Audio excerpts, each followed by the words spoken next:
বিশ্বব্যাংকের আর্থিক সহায়তায়, পল্লী কর্ম সহায়ক ফাউন্ডেশনের সহযোগিতায় পিদিম ফাউন্ডেশন এসিপি প্রকল্প বাস্তবায়ন করছে। এরই অংশ হিসাবে মুরগির লিটার থেকে পরিবেশ দূষণ রোধে বায়োগ্যাস তৈরি করা হচ্ছে। এতে করে পরিবেশ দূষণ কমানোর পাশাপাশি এই গ্যাস জ্বালানি হিসাবে ও উচ্ছিষ্টাংশ জৈব সার হিসাবে ব্যবহার করা হচ্ছে, যা থেকে আশেপাশের মানুষও উপকৃত হচ্ছে। পিদিম ফাউন্ডেশনের এসিপি প্রকল্প থেকে বায়োগ্যাস প্ল্যান্ট তৈরির জন্য ঋণ নেওয়া আক্কাস আলী ও তার প্রতিবেশীরা এই বায়োগ্যাস প্ল্যান্ট থেকে কী ধরনের সুবিধা পাচ্ছেন সেটাই শুনবো তাদের কাছ থেকে। পিদিম ফাউন্ডেশনতে 50,000 টাকা আনছি বায়োগ্যাস করার লাগে।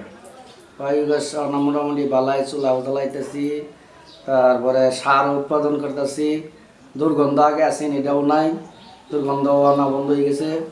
সব কিছুই মোটামুটি বালাই এখন চলতেছে। আশেপাশে আমার যে আশেপাশে প্রতিবেশী আছে, এগারো কোনো ক্ষয়ক্ষতি হয়েছে না। তারপরে তারাও আমার গ্যাস ব্যবহার করতেছে, সুন্দর চুলা জ্বলতেছে। আকাশ ভাই বায়োগ্যাস প্ল্যান্ট করার পরে এখন আমরা তার পোলট্রির লিটার থেকে দুর্গন্ধ পাচ্ছি না। আর সে যে বায়োগ্যাস প্ল্যান্ট করছে ওখান থেকে ওই গ্যাসের সুবিধা আমরা ভোগ করতে পারতেছি। ওখান থেকে গ্যাস এনে আমরা রান্না বান্না করতে পারতেছি। আশেপাশে যারা আছি ভালোভাবে পরিবেশ বান্ধবভাবে চলতে পারতেছি, বা কোনো পরিবেশের কোনো ক্ষয়ক্ষতি হচ্ছে না, আমরা উপকৃত।